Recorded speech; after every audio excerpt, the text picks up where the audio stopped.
나니까 내가 계속 꾸준히 어렵더라도 읽어봐야 돼요. 34페이지.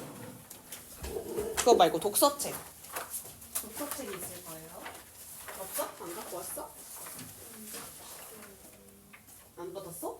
그럴 리가 없는데. 이 책 아니에요? 독서책. 아니야, 지유야. 우리 많이 나갔었어. 없어?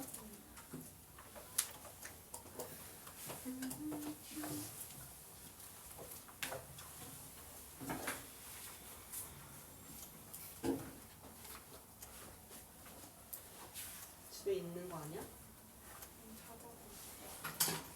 일단 이걸 가져다 올게. 그쵸?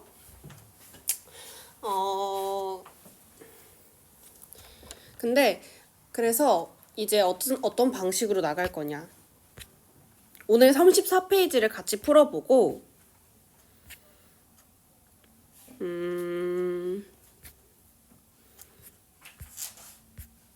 36부터 39페이지는 숙제로 나가는 거야. 어때? 36부터 39페이지는 숙제인 거지.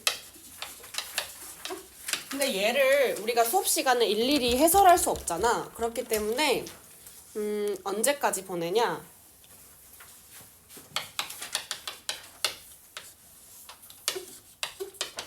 목요일 20시까지 카톡에 보내는 거예요. 그러면 제가 답을 알려줄 테니까 그때 채점을 해보고 고쳐보는 거지. 오케이? 목요일 20시까지 이건 제가 공지할게요. 자, 요거는 그냥 같이 천천히 읽어보면서 지금 갈게. 자, 일단은 우리 지금 단계에서는 한 줄 한 줄 정확히 이해하는 거 연습하자 했고, 그게 가능해진다면 한 문단 단위로 이해하는 거 연습하자 했죠. 자, 경기가 침체되어 가게의 소비가 줄어들면 시중에 물품이 팔리지 않아 기업은 생산 규모를 축소하게 된다. 자, 요 한 문장 이해해 볼 거예요. 경기가 침체된다는 건 뭐야? 말 그대로 사람들이 물건을 사고 물건을 파는 행위가 조금 줄어들게 되면 시중에 제품이 팔리지 않아서 기업은 생산 규모를 축소하게 된다. 자, 요거는 무슨 얘기냐? 예를 들어 내가 태블릿을 파는 사람이야. 태블릿을 파는데 사람들이 잘 돈을 안 쓰고 아끼게 돼. 그러면 태블릿이 덜 팔리겠지. 덜 팔리면 내가 태블릿을 만들기 위한 공장들이 있었는데 이 공장의 수를 줄이겠죠. 태블릿이 잘 안 팔리니까. 그럼 공장이 줄어들면 어떻게 돼? 공장이 줄어들고 공장을 줄어드는 그 횟수도 돌리는 그 횟수도 줄여. 그렇게 되면 일하는 사람을 덜 뽑겠지. 일하는 사람을 덜 뽑으면 그만큼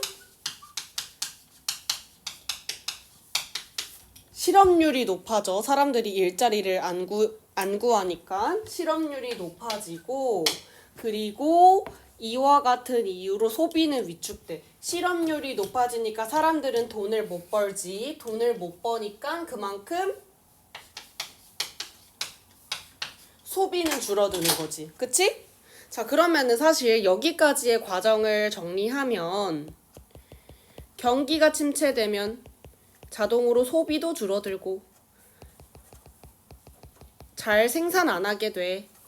그 경우 실업도 늘어나. 그래서 실업이 늘어나면 사람들이 그만큼 돈을 안 버니까 또 소비가 줄어들어. 근데 이 관계성은 이제 이 정도의 관계성은 여러분들이 이걸 굳이 적지 않아도 머릿속에 당연하게 이해할 수 있는 정도여야 돼요. 경기가 침체되면 사람들이 잘 소비하지 않고 그만큼 실업률도 늘고 소비도 더 위축된다라는 것은 이 정도는 여러분들이 상식으로 알고 있어야 되는 거예요. 배경 지식으로. 이 정도는 머릿속에 넣어야 돼요. 자, 그 다음에 유동성의 개념이 나와요. 유동성의 개념, 우리 개념 나오는 경우 주목해서 읽어야 되죠. 그리고 뒤에 개념이 하나 더 나와요. 유동성의 개념. 자, 유동성이란 뭐냐? 자산 또는 채권. 채권은 그 국가가 돈을 빌려주는 거죠. 자산 또는 채권을 손실 없이 현금화할 수 있는 정도래. 또 다른 말로는 시중에 유통되는 화폐의 양, 즉 통화량을 나타내는 말. 지금부터 어떤 표현을 쓸 거냐? 시장에 돈이 얼마나 풀어져 있느냐 이렇게 묘사를 할 거예요. 예를 들어 우리 민생지원금 같은 거 풀었어요. 예를 들어 아니면 재난지원금이 우리한테 왔어. 재난지원금, 민생지원금이 풀어졌어. 그러면 인당 예를 들어 10만 원씩 모두 다 돈이 생겼어. 그러면 그만큼 그 사람들이 10만 원을 쓰겠지. 그만큼 시장에 풀어져 있는 돈이 늘어나는 거잖아요. 그쵸? 그러면 통화량이 늘어난 거니까 그만큼 유동성이 늘어났다라는 거 민혁이 이해했어요? 그쵸? 그럼 돈을 풀었다. 그것은 시장에 그만큼 통화량이 늘어났다라는 거고 그것은 유동성이 늘어났다는 말이랑 같은 말이래요. 요 정도도 여러분이 상식으로 알고 있어야 되는 거예요. 가령 시중에 통화량이 지나치게 많을 때는 유동성이 넘쳐난다고 표현하고 반대로 통화량이 줄어들 때는 유동성이 감소한다라고 표현한대요. 자, 요거 우리 도식으로 나타낼 수 있는 관계성 나온 경우에 당연히 중요하거든요. 근데 사실 이 정도는 적을 필요 없이 상식으로 알아야 되는 거예요. 자, 통화량 많아. 그만큼 시장에 돈이 많이 풀어진 거지. 그러니까 뭐야? 똑같은 말로 유동성이 넘쳐나는 거야. 유동성이 늘어났다라고 하면 화폐 가치는 떨어지는 거래. 화폐 가치는 떨어진대. 자, 그러면 관계성 나오니까 일단 읽어볼게요. 근데 이 정도도 여러분들이 이거를 굳이 적지 않아도 당연하게 알고 있어야 되는 게 돈이 많아졌어. 시장에 풀어진 돈이 많았어. 그러면 원래는 내가 10만 원을 가지고 있었는데 이 10만 원으로 누구나 다 10만 원을 가지고 있으니까 예를 들어 태블릿이 20만 원이야. 그럼 누구나 다 10만 원을 가지고 있게 되면 태블릿 20만 원이 생각보다 큰 돈이 아닌 게 되는 거지. 그치? 누구에게나 다 10만 원을 주니까. 게다가 이미 10만 원 있는 사람들 또 10만 원이 생겨. 그러면 20만 원짜리 태블릿을 살 수 있게 되는 거지. 예전에는 10만 원이 부족했는데. 그러면 자동으로 20만 원어치 태블릿이 있다면 이 20만 원어치 태블릿의 가치는 떨어지는 거지. 사람들이 구하기 쉽게 됐으니까. 그렇기 때문에 화폐가 흔해지니까 화폐의 가치는 떨어지게 되는 거지. 그치? 돈을 많이 풀면 그만큼 화폐 가치는 떨어진다는 거 이해했죠, 재윤이? 좋았어. 자, 유동성은 금리와 밀접한 관련이 있다. 자, 이제 금리라는 개념이 나와요. 이 개념은 뒤에서도 나오기 때문에 알아놔야 돼. 자, 금리가 뭘까? 주원아.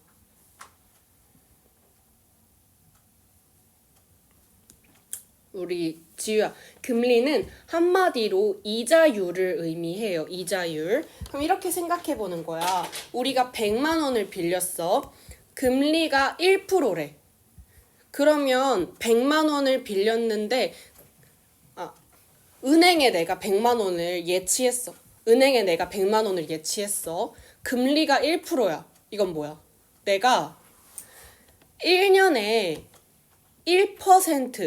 1%를 이자로 받을 수 있다는 뜻이에요. 금리는 이자율. 그러면 금리가 1%. 우리 막 산화머니 이런 데서 왜 돈 빌리면 안 돼? 금리가 막 20%야. 그러니까 내가 100만 원을 빌렸다? 그러면 20만 원을 줘야 되는 거야. 그래서 위험하다는 거잖아요. 그러니까 이만큼의 돈을 맡겼을 때, 빌렸을 때 그 이자율이 얼마인지가 금리인 거야. 그럼 내가 그냥 극단적으로 얘기할게. 금리 1%, 금리 50%가 있어. 금리 50%래. 내가 만약에 100만 원 넣으면 1년 뒤에 그것을 150만 원으로 준대. 금리가 1%야. 내가 100만 원 넣었는데 그 다음 해에 101만 원으로 준대. 자, 그럼 생각해봐. 금리가 높아? 그러면 너는 돈을 맡기고 싶어? 아니면 그냥 모르겠다 돈이나 쓰자 이럴 거야? 세미나? 그치? 금리가 50%래. 야, 100만 원을 1년만 참으면 이것을 150만 원으로 돌려준대. 1억을 넣으면 얘를 1억 5천으로 돌려준대. 1년만 기다리면. 그러면 당연히 돈을 넣어놓으려고 하겠지. 안 쓰고.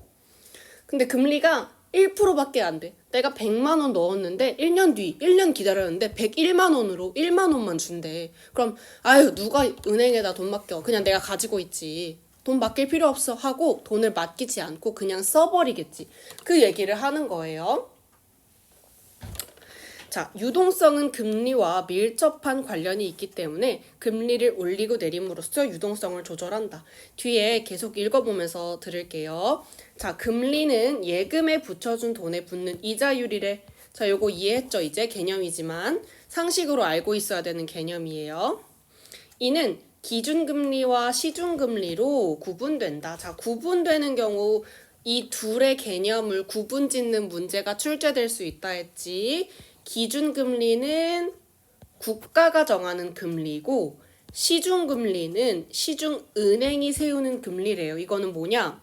신한은행에서 세우는 금리는 시중금리인 거고 한국은행에서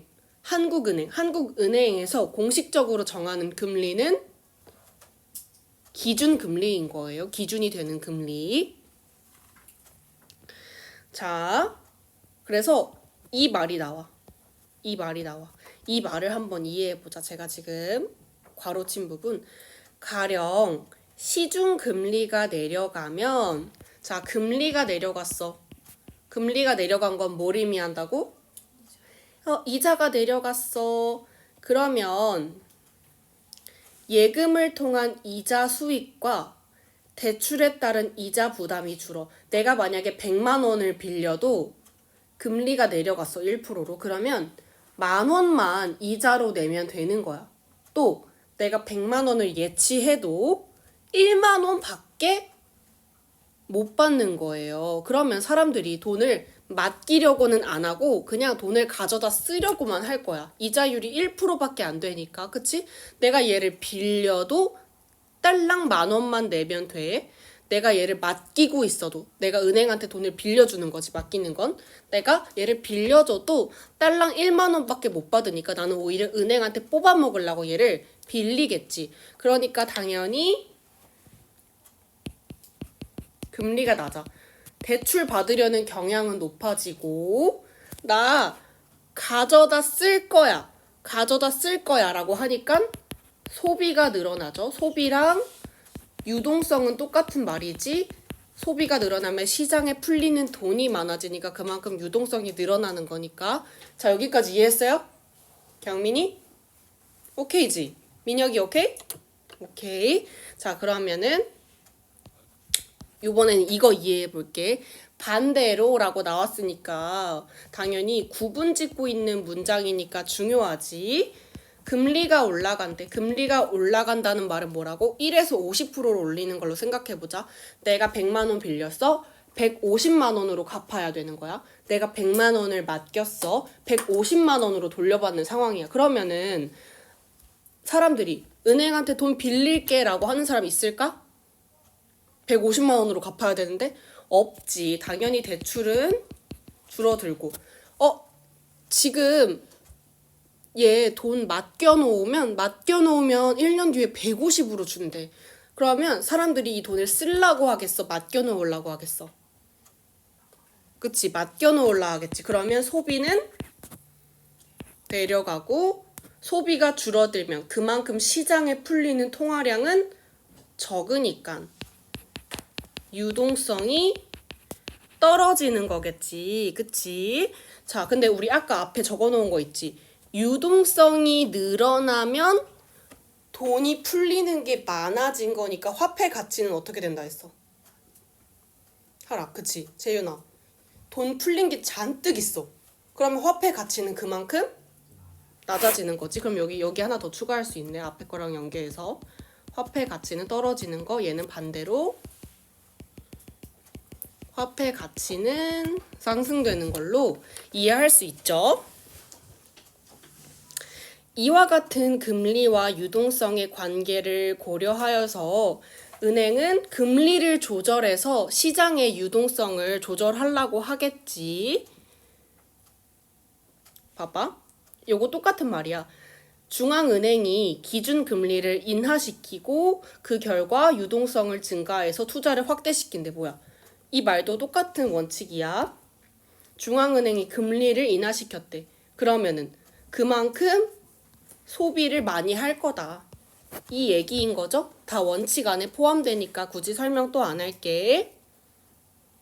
얘도 여기 안에 다 들어가는 말이니까 굳이 다시 언급 안 할게요. 그쵸?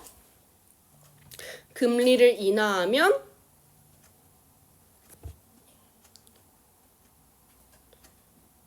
아니지. 금리를 인상하면 너무 과열되어 있어. 너무 돈이 많이 풀렸을 때는 오히려 금리를 인상시켜서 유동성을 줄인대요. 풀어져 있는 돈을 줄인대요. 그러면 이 관계성 다 이해한 거죠?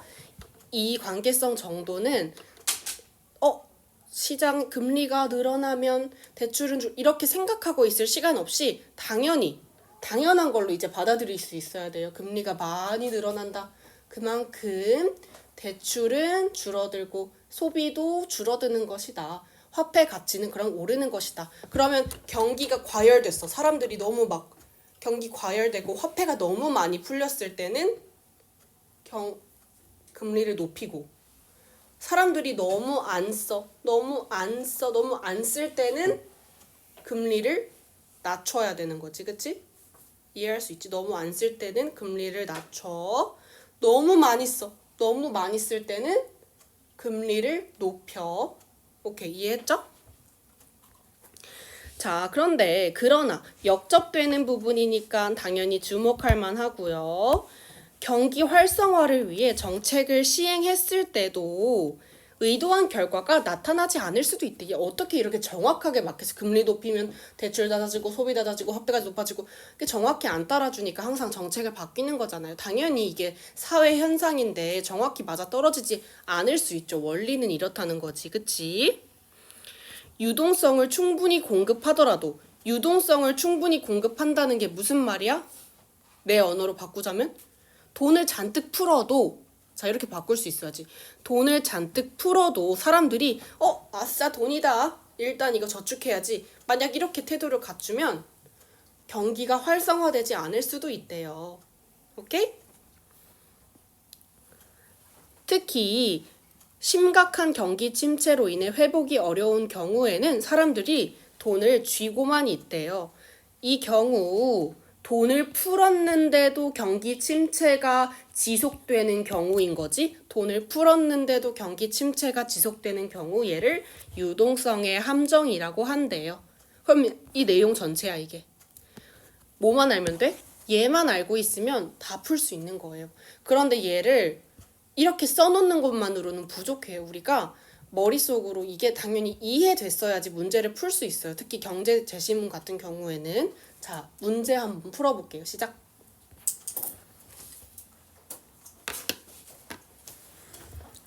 (1번) (2번) (3번) (4번까지) 풀어볼게요.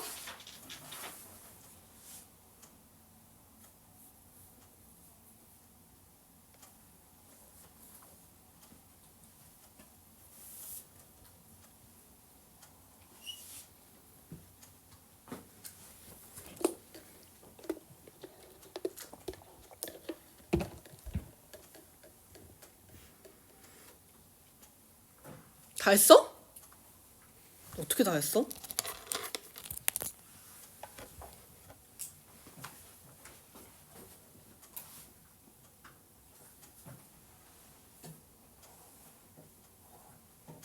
요거는 내가 빠뜨려서 얘기해서 그렇지 있었어요.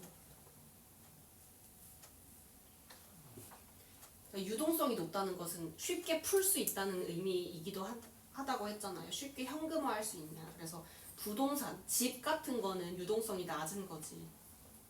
그래서 유동성이 두 가지 의미로 쓰인다고 했잖아요. 실제로 얼마나 풀리느냐, 그 통화량을 의미하기도 하고 아니면 화폐로 전환하기가 얼마나 쉬우냐를 의미하기도 한다고요.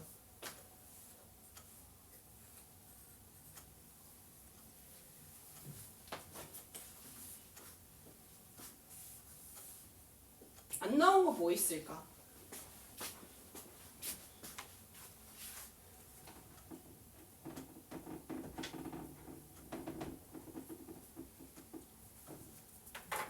다 했어요? 자, 유동성에 대해 케인즈라는 사람이 어떻게 주장을 했고 그 주장은 어떤 한계가 있었는지에 대해서는 안 나왔죠. 그쵸? 자, 2번은 우리가 화살표로 적어놨기 때문에 그거에 그대로 대응시키면 풀 수 있는 문제고요. 3번 유동성의 함정은 뭐였어요, 우리? 돈을 잔뜩 줬는데도 사람들이 안 쓰는 경우가 유동성의 함정이잖아요. 이런 문제는 내 언어로 바꿨을 때만 풀 수 있는 거야. 돈을 잔뜩 풀었는데도 사람들이 안 쓰는 경우라고 바꿨을 때 풀 수 있죠. 왜? 있는 그대로 찾기 문제가 아니라 똑같은 말을 변형시켜서 나오기 때문에 내가 내 머리로 이해했어야지만 그 문제를 풀 수 있기 때문이에요. 자, 그 다음에 금리를 한 번에 인상시켰대요. 금리를 인상시키면 어떤 일이 발생하는지를 생각해서 4번을 풀 수 있죠?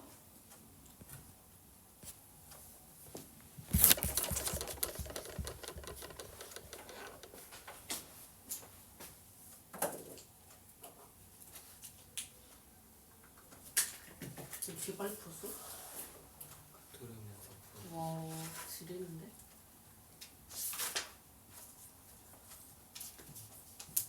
자, 여기까지 몇 시까지 인증한다고? 목요일 20시까지 이거 보내요. 알았죠? 다 풀어서 가도 돼요.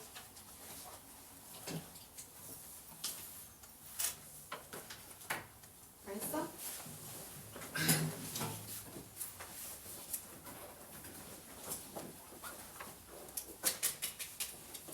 언제까지? 목요일 20시 텔박해놔요.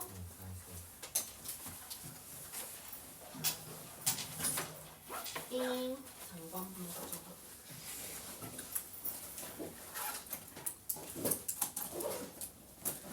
자, 목요일 20시까지 풀면 됩니다.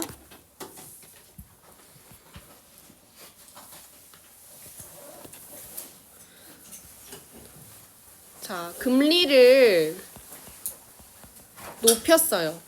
그러면 사람들이 돈을 쓴다고 했어, 안 쓴다 했어?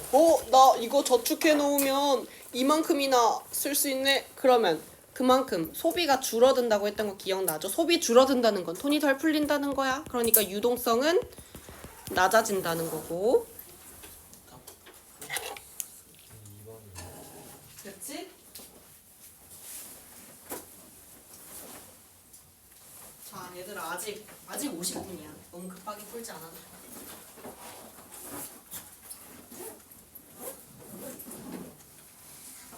유동성이 금리가 높아지면 그렇지.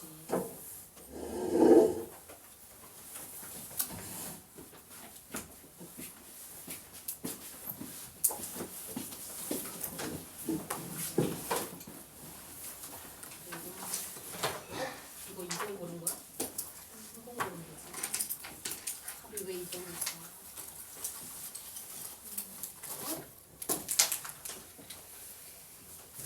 금리가 인상됐어. 그럼 어떻게 돼? 사람들이 소비해 안 해? 당연하지. 그거 관련된 거 뭐 있어? 그거 관련해서 아닌 거.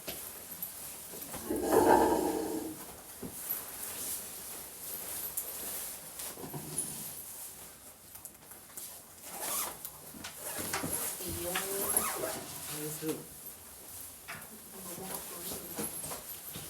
반면 나오는 거 구분 짓는 경우에는 중요해서 잘 나와요. 그럼 안 나온 것은 4. 몇 번? 땡. 땡. 다시 읽으세요. 오, 예. 나도 좋아요. 자, 여러분 가시고요. 언제까지? 목요일 20시까지 푸는 거예요. 이걸 안 푼다 이러면은 정말 실망할 거야.